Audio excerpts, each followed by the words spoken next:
Video start کرنے سے پہلے میری آپ دوستوں سے یہ گزارش ہے، اگر آپ میرے چینل پر نئے ہیں تو میرے چینل کو ضرور سے سبسکرائب کر دو اور بیل کے آئیکن پر لازمی سے کلک کر دو تاکہ میری ہر آنے والی ویڈیو آپ کو بر وقت مل سکے۔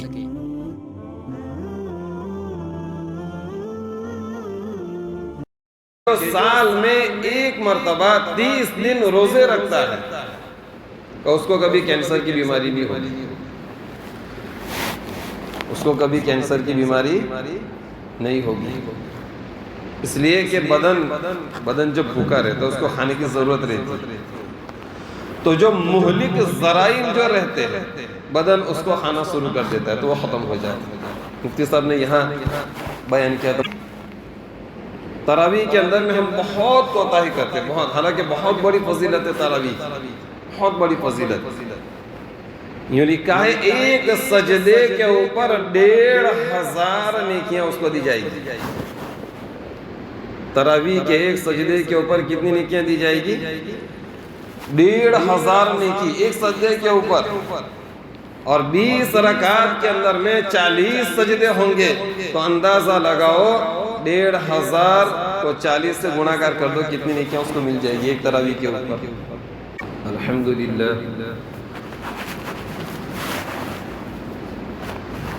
الحمدللہ وکفا وسلام علی عبادہ الذین اصطفا واصطفا اما بعد۔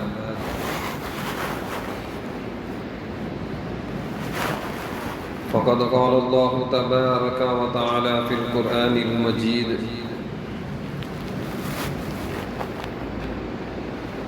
والفرقان الحمید فاعوذ باللہ من الشیطان الرجیم بسم اللہ الرحمن الرحیم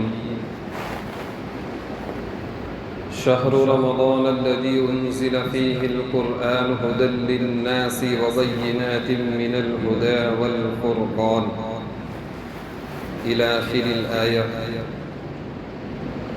صدق اللہ مولانا العظیم۔ ایک مرتبہ درود شریف پڑھ لیجیے۔ اللہم صلی علی سیدنا و نبینا و شفیعنا و حبیبنا مولانا محمد و بارک وسلم۔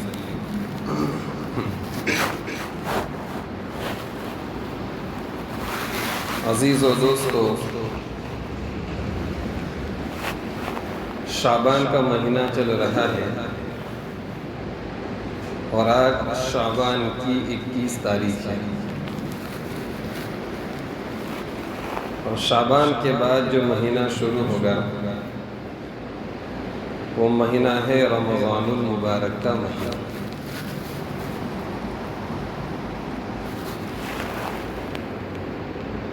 رمضان المبارک کی بہت ساری فضیلتیں ہیں، اور الحمدللہ ہمارے دلوں کے اندر میں رمضان المبارک کی عظمت بھی ہے۔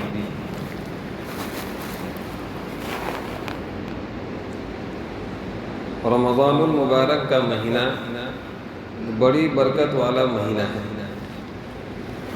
یہ بڑی عظمت والا مہینہ ہے، اور یہ آخرت کمانے کا مہینہ ہے۔ آسمانوں میں بھی اس مہینے کی بڑی عظمت ہے، بلکہ یوں لکھا ہے کہ رمضان المبارک کے اندر میں جنت کو آراستہ کیا جاتا ہے، سنوارا جاتا ہے۔ رمضان کے اندر میں جنت کو مزین کیا جاتا ہے، آراستہ کیا جاتا ہے، سنوارا جاتا ہے۔ اس کو ہم کہتے ہیں ڈیکوریشن۔ کوئی پروگرام ہو تو ہم ڈیکوریشن کرتے ہیں، لائٹ لگاتے ہیں، اس کو سنوارتے ہیں۔ شادی وغیرہ ہو تو اسٹیج سجایا جاتا ہے، منڈپ سجایا جاتا ہے۔ اسی طریقے سے رمضان المبارک کے اندر میں جنت کو سنوارا جاتا ہے، جنت کو کیا کیا جاتا ہے؟ سنوارا جاتا ہے۔ تو یہ بڑی عظمت والا مہینہ ہے، ہمیں چاہیے کہ اس مہینے کی قدر کر کے اس کے اندر میں اللہ کی عبادت کریں، روزے رکھے، تراویح پڑھیں، قرآن کریم کی تلاوت کا اہتمام کریں۔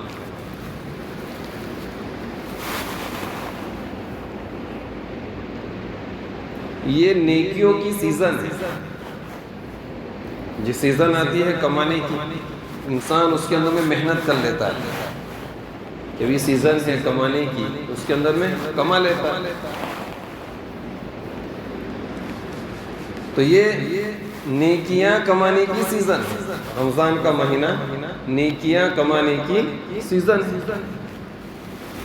جتنا ہو سکے ہم اس مہینے کے اندر میں نیکیاں کما لیں، اپنی آخرت بنا لے، اس لیے کہ ہمارا اصل گھر تو آخرت ہے۔ ہمارا اصل گھر کون سا ہے؟ آخرت۔ ہم وہیں سے آئے تھے، وہیں ہم کو جانا ہے۔ تو رمضان کے اندر میں عبادت کر کے ہم اپنی آخرت کو بنا لے رہے ہیں۔ کیا معلوم آئندہ رمضان ملے نہ ملے، اللہ ہی کو معلوم۔ شب برات گئی ہے، ہمارا نام زندوں کی فہرست میں ہے یا مردوں کی فہرست میں ہے تو اللہ ہی جانتا ہے، ہمیں تو معلوم نہیں ہے۔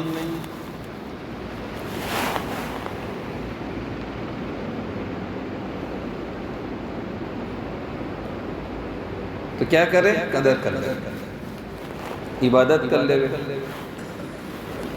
میرے اور آپ کے آقا سبز گنبد کے مکی حضرت صلی اللہ علیہ وسلم نے بیان فرمایا، جس کا خلاصہ یہ ہے، شعبان کی آخری راتوں میں اللہ کے نبی صلی اللہ علیہ وسلم نے خطبہ دیا، اور اس خطبے کے اندر میں یہ بیان فرمایا کہ لوگوں، تمہارے اوپر ایک مہینہ آنے والا ہے، بڑی برکت والا مہینہ ہے، یہ بڑی عظمت والا مہینہ ہے۔ اس کے اندر میں جو انسان نفل عبادت کرتا ہے اسے فرضوں کے برابر ثواب دیا جاتا ہے۔ نفل عبادت کا ثواب کتنے برابر؟ فرض نماز ادا کرنے کا یا فرض عبادت کرنے کا ثواب۔ اور جو فرض نماز یا فرض عبادت کرتا ہے اس کو 70 یعنی 70 فرضوں کے برابر ثواب دیا جاتا ہے۔ ایک نماز پڑھی فرض تو گویا اس نے کتنی پڑھی؟ 70 نماز پڑھی۔ تو نفل کا ثواب فرض کے برابر اور فرض کا ثواب 70 فرضوں کے برابر رمضان کے مہینے کے اندر میں دیا جاتا ہے۔ یہ بہت لمبی حدیث ہے۔ ایک اور جگہ کے اوپر بیان فرمایا کہ جب رمضان کی پہلی رات ہوتی ہے تو آسمان کے سارے دروازے کھول دیے جاتے ہیں، اور کب تک کھلے رہتے ہیں؟ آخر رمضان تک، عید تک، کبھی بند نہیں ہوں گے۔ پورا رمضان 24 گھنٹے، ہر دن ہر رات آسمان کے سارے دروازے کھلے رہیں گے اور عید تک کھلے رہیں گے، ایک بھی دروازہ اس میں سے بند نہیں ہوگا۔ تو پورا رمضان اللہ کی رحمتیں نازل ہوتی رہے گی۔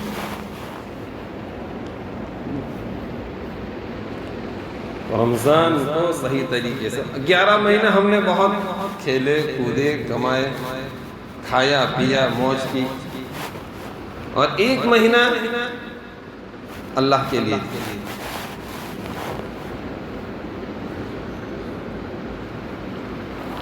سب سے پہلی عبادت جو رمضان کی ہے خصوصی، وہ ہے روزہ۔ حالانکہ روزہ کیا ہمارے اوپر فرض ہے، روزہ ہمارے اوپر فرض ہے۔ کتب علیکم الصیام، قرآن کہتا ہے ہم نے تمہارے اوپر روزے فرض کیے۔ اب روزوں کی خصوصیات،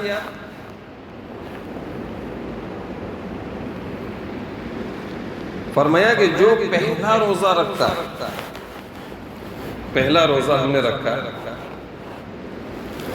تو گزشتہ سال پہلی رمضان سے اس سال کی پہلی رمضان تک بیچ میں جتنے بھی گناہ ہوئے ہیں سارے گناہ اللہ تعالیٰ معاف فرما دیتا ہے۔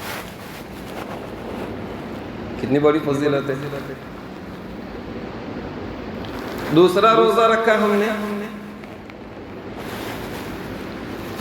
تو گزشتہ رمضان کے دوسرے روزے سے اس رمضان کے دوسرے روزے تک جتنے بھی گناہ ہم سے ہوئے تھے پورا سال، اللہ تعالیٰ سارے گناہ کیا کر دیتا ہے؟ معاف فرما دیتا ہے۔ پھر کہا روزہ ایمان کا چوتھائی حصہ ہے۔ روزہ کیا ہے؟ ایمان کا چوتھائی حصہ ہے۔ روزے دار کے لیے ایک مخصوص دروازہ ہے۔ جنت کے 8 دروازے ہیں، اس میں سے ایک دروازہ کون سا ہے؟ ریان۔ وہ صرف روزے دار کے لیے، اس میں سے جو روزے دار ہوں گے وہ داخل ہوگا۔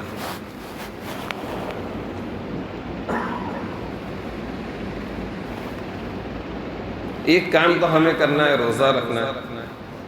صبح صادق سے لے کے کہاں تک؟ غروب آفتاب تک کھانے سے، پینے سے اور خواہشات نفسانی سے دور رہنے کا نام روزہ ہے۔ اللہ تعالیٰ نے اگر ہمیں صحت دی ہے، تندرستی دی ہے، تو ہمیں چاہیے کہ ہم روزے رکھیں۔ ثواب تو ملے گا ہی، لیکن جسمانی اعتبار سے بھی روزہ رکھنے کے بہت سارے فائدے حضرت نے پورا مضمون بیان کیا ہے فضائل صدقات کے اندر میں، اور اس کے اندر میں پورا مضمون بیان کیا ہے بھوکے رہنے کے فوائد، کہ انسان بھوکا رہتا ہے تو اس کو کتنے فائدے ہوتے ہیں۔ ابھی چند سال پہلے مفتی ہارون صاحب آئے تھے، ان کا بیان ہوا تھا رمضان کے اندر میں۔ اس وقت انہوں نے کہا کہ ابھی سائنٹسٹ نے ریسرچ کیا ہے کہ جو سال میں ایک مرتبہ 30 دن روزے رکھتا ہے تو اس کو کبھی کینسر کی بیماری نہیں ہوتی، اس کو کبھی کینسر کی بیماری نہیں ہوگی، اس لیے کہ بدن جب بھوکا رہتا ہے اس کو کھانے کی ضرورت رہتی ہے، تو جو مہلک ذرائع جو رہتے ہیں بدن اس کو کھانا شروع کر دیتا ہے تو وہ ختم ہو جاتا ہے۔ مفتی صاحب نے یہاں بیان کیا تھا، مفتی ہارون ندوی۔ پہلے زمانے کے اندر میں ڈاکٹروں کی اتنی ضرورت نہیں پڑتی تھی جتنی آج ضرورت۔ آج روزانہ ہمیں دوائی کھانا پڑتی ہے کسی نہ کسی چیز کی۔ پہلے زمانے میں دوائی کی کیوں؟ کہ لوگ کھانا بہت کم کھاتے تھے، کھانا بہت کم کھاتے تھے، انسان بیماری نہیں پڑتا، ڈاکٹر کے پاس جانے کی ضرورت نہیں پڑتی۔ اور آج ہم کھانے کے عادی ہو گئے، بس کھاتے رہو۔ روزے بھی رکھیں گے تو اتنا کھائیں گے نہ پوچھو، جب تک سحری کا اعلان نہیں ہو جاتا تب تک اٹھیں گے نہیں دسترخوان پر سے۔ اور شام کو نظر گھڑی پہ رہتی ہے، کہاں مؤذن صاحب نے اللہ اکبر کا حمزہ نکالا، ہمارے منہ کے اندر میں کھجور چلا جاتا ہے، اور پھر رکعت چھوٹ جاتی ہے، وہاں تک اٹھیں گے نہیں، اور بعض مرتبہ تو جماعت بھی ختم ہو جاتی ہے، اتنا کھاتے ہیں۔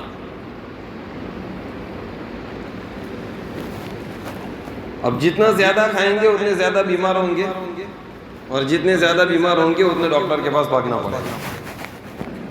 پہلے زمانے میں ڈاکٹر کے پاس زیادہ جانے کی ضرورت نہیں پڑتی تھی، اس لیے کہ لوگ کھانا کم کھایا کرتے ہیں، بدن کیا ہوتا ہے؟ صحت مند ہوتا ہے۔ تو کم کھانے سے آدمی کیا رہتا ہے؟ صحت مند رہتا ہے، تندرست رہتا ہے۔ پھر فرمایا تراویح پڑھنی ہے۔ تراویح کے اندر میں ہم بہت کوتاہی کرتے ہیں، بہت، حالانکہ بہت بڑی فضیلت ہے تراویح، بہت بڑی فضیلت۔ یوں لکھا ہے ایک سجدے کے اوپر 1500 نیکیاں اس کو دی جائے گی۔ تراویح کے ایک سجدے کے اوپر کتنی نیکیاں دی جائے گی؟ 1500 نیکی ایک سجدے کے اوپر، اور 20 رکعات کے اندر میں 40 سجدے ہوں گے، تو اندازہ لگاؤ 1500 کو 40 سے گناہ کر کر دو، کتنی نیکیاں اس کو مل جائے گی ایک تراویح کے اوپر۔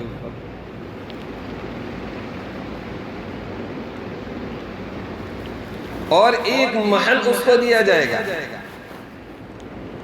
ایک سجدے کے اوپر 1500 1500 نیکیاں، اور ایک محل اس کو ایسا دیا جائے گا جس کے 60,000 دروازے ہوں گے، 60,000 دروازے، اور ہر دروازے کے اوپر ایک محل اللہ تعالیٰ اس کو عطا فرمائے۔ یہ تراویح کی فضیلت ہے۔ ایک سجدے کے اوپر 1500 نیکیاں پلس ایک محل، اور محل بھی کیسا گھر اللہ تعالیٰ جنت کے اندر میں کیسا گھر دیں گے جس کے 60,000 دروازے ہوں گے، اور ہر دروازے کے اوپر ایک یاقوت سے بنا ہوا ایک محل ہوگا۔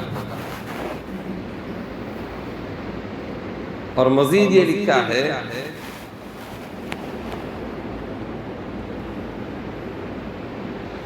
کہ جب کوئی عبادت کرتا ہے رمضان کے اندر میں تو فرمایا ایک گھوڑا، ایک درخت اس کے لیے جنت کے اندر میں لگ جائے گا، اور وہ درخت اتنا بڑا ہوگا کہ ایک گھوڑا 500 سال تک اس کے سائے کے اندر میں دوڑتا رہے گا، پھر بھی اس کا سایہ ختم نہیں ہوگا۔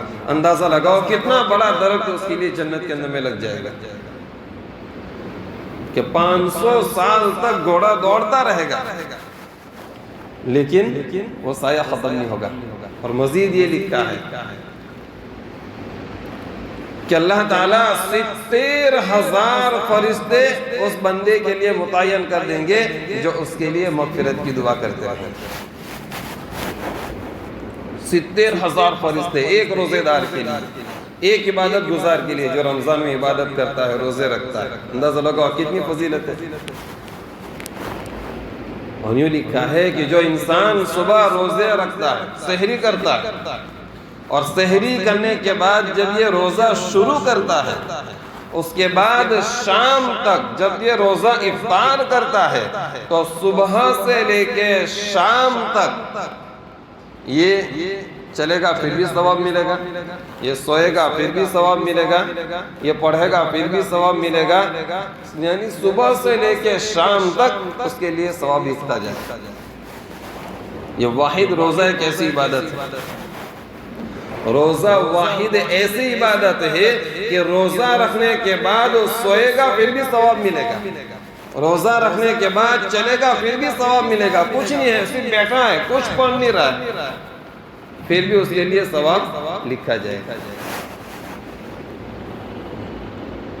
بے شمار اس کی فضیلت ہے۔ تحفہ رمضان ہم نے لکھی ہے گجراتی کے اندر میں، گزشتہ سال لکھی تھی اور ہر گھر کے اوپر پہنچائی تھی۔ اس کے اندر میں بہت ساری فضیلتیں رمضان کی، تراویح کی، سحری کی، افطار کی، شب قدر کی، صدقہ فطر کی، بہت ساری فضیلتیں اس کتاب کے اندر میں لکھی ہے۔ ہر گھر کے اوپر ہم نے پہنچائی تھی۔ اگر کسی کے پاس نہ ہو تو مدرسے کے اندر میں ہے، لے کر کے جاؤ، اس کو پڑھیں۔ تحفہ رمضان چھوٹی سی کتاب ہے گجراتی کے اندر میں، بڑی بہترین کتاب ہے، اس کو پڑھیں اور پھر اس کے اوپر عمل کریں۔ دعا فرمائے اللہ تعالی ہم تمام لوگوں جو کہا گیا، جو سنا گیا ہے، اس کے اوپر عمل کرنے کی توفیق عطا فرماوے۔ ماہ مبارک رمضان کا مہینہ بہت ہی قریب ہے، اللہ تعالی ہمیں اس مہینے کو عبادت کے ساتھ گزارنے کی توفیق عطا فرماوے۔ اس مہینے کے اندر میں غفلت برتنے سے، کوتاہی برتنے سے اور گناہ کے کام کرنے سے اللہ تعالی ہم تمام کی حفاظت فرماوے۔ دو باتیں عرض یہ کرنی ہے کہ جب ہم نماز پڑھتے ہیں اور جب ہم امام کے ساتھ نماز پڑھتے ہیں، مقتدی ہم ہوتے ہیں، امام ہوتا ہے، امام سے پیچھے نماز پڑھنے والا اس کو مقتدی کہا جاتا ہے۔ مقتدی یعنی امام کی اقتداء کرنے والا، جیسا امام کرے گا ویسا میں کروں گا، اس کو کہا جاتا ہے مقتدی، امام کی اقتداء کرنے والا۔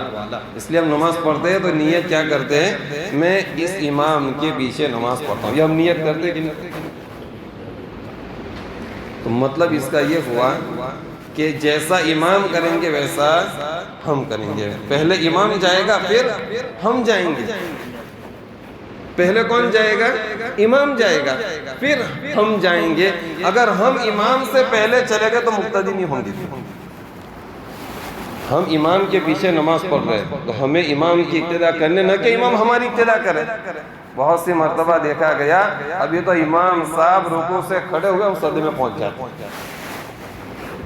ابھی تو ہم امام صاحب سجدے سے اٹھے نہیں اور ابھی دوسرا سجدہ کرنے والا ہم امام سے پہلے سجدے میں چلے جاتے ہیں. بہت سخت وعید اس کے اوپر بیان کی گئی ہے. یوں لکھا ہے کہ جو امام سے پہل کرتا ہے کسی رکن کے اندر میں اللہ تعالیٰ اتنا غصہ ہوتا ہے, اتنا ناراض ہوتا ہے, ہو سکتا ہے اس کی شکل خنزیر کی شکل سے بدل دے. کتنے سخت وعید ہے, سنیں. ہو سکتا ہے اس کی شکل کس سے بدل دے, خنزیر ڈکر سور جس کو کہا جاتا ہے, کہ ہو سکتا ہے اس کی شکل خنزیر کی شکل سے, ڈکر کی شکل سے بدل دے. ایک بہت بڑا اللہ والے گزرے ہیں, انہوں نے جب یہ حدیث پڑھی کہ جو انسان امام سے پہلے سجدے میں جاتا ہے یا جو انسان امام سے پہلے رکوع میں جاتا ہے تو اس کے اوپر یہ وعید ہے, تو انہوں نے تجربہ کیا. ایک دو مرتبہ امام سے پہلے رکوع سجدے میں چلے گئے تجربہ کرنے کے لیے. فرمایا ان کی شکل کو اللہ تعالیٰ نے بدل دیا. وہ تو اللہ والے تھے, اللہ والوں کے اوپر فوراً گرفت آ جاتی ہے, ہم تمہارے اوپر نہیں آتی, ہم گنہگار ہیں. لیکن جو اللہ سے جتنا قریب ہوتا ہے اللہ اتنی زیادہ ان کی پکڑ بھی کرتا ہے. ان کی شکل بدل گئی خنزیر سے. اب یہ بچے کو پڑھانے جاتے ہیں, یہ شکل لے کر تو کیسے جائیں گے, پردہ کر کے جاتے ہیں, پردہ کرتے. بچے تعجب میں پڑ گئے, ہمارے استاد اس سے پہلے تو کبھی پردہ کر کے آتے نہیں تھے, اب کیا وجہ ہے پردہ کر کے آتے ہیں. بچوں نے ضد کی, استاد کیا وجہ ہے, آپ اپنا چہرہ کیوں نہیں بتا رہے. بہت ضد کرنے کے بعد استاد رو دیے اور رونے کے بعد کہا کہ میں نے یہ سنا تھا, یہ پڑھا تھا اور میں نے اس کے اوپر تجربہ کیا, اللہ تعالیٰ نے میری شکل بدل دی, دیکھا پورا چہرہ بدل چکا ہے. تمام بچے اور استاد نے مل کر کے اللہ تعالیٰ سے رو کر کے دعا کی, تب جا کر کے ان کی شکل اللہ تعالیٰ نے بدلی. یہ بہت سخت وعید ہے, امام سے پہلے کبھی آگے نہ بڑھو. جب امام رکوع میں چلا جاوے اس کے بعد ہم رکوع کریں, جب امام سجدے کے اندر میں چلا جاوے اس کے بعد ہم سجدے میں جاوے. ہم نے دیکھا ہے آدھے سے زیادہ مصلی امام سے پہلے سجدے میں چلے جاتے ہیں, آدھے سے زیادہ مصلی امام سے پہلے رکوع کے اندر میں چلے جاتے ہیں. بہت سخت وعید. نماز کے اندر میں آتے امام کی اقتدا کرتے ہیں, جب تک امام رکوع میں نہ جاوے ہم نہ جاوے, جب تک امام سجدے میں نہ جاوے ہم نہ جاوے.